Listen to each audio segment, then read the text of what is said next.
Welcome back. We're going to continue the physiology discussion with hyperventilation, fatigue, and stress.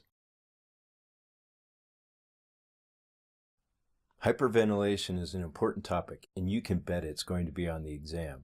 It is the excessive rate and depth of respiration. It can be triggered by stressful situations. We've introduced hyperventilation. So what are the symptoms? Lightheadedness, suffocation, drowsiness, tingling in the extremities, feeling of coolness.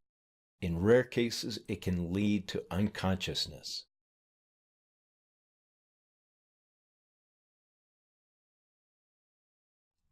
All right, you or someone has hyperventilation, so what do?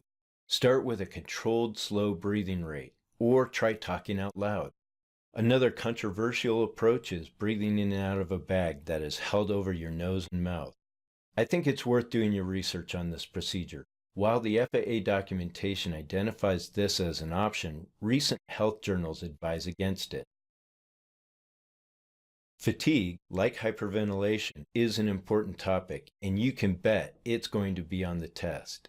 The indications of pilot fatigue are subtle and hard to recognize, and oftentimes goes unidentified by the pilot. Here's the catchphrase, and you need to commit this one to memory. The fatigued pilot is an impaired pilot. All right, do what you can to avoid pilot fatigue. Get plenty of rest and minimize stress.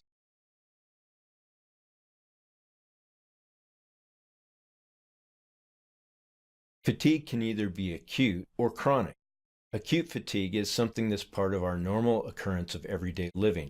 Some of the indicators of acute fatigue are inattention, distractibility, irritability, errors in timing, that's important, neglect of secondary tasks, loss of accuracy and control, and lack of awareness of error accumulation, that's an important one.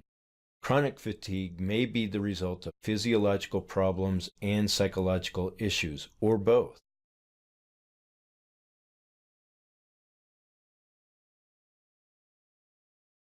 Physiological stress may be increased due to physical conditions, such as but not limited to fatigue, lack of physical fitness, sleep loss, missed meals, and illness.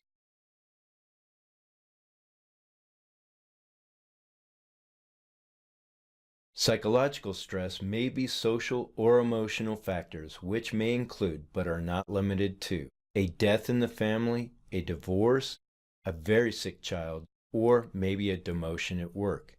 Psychological stress may be elevated due to workloads, or maybe the type of decision-making that's going on.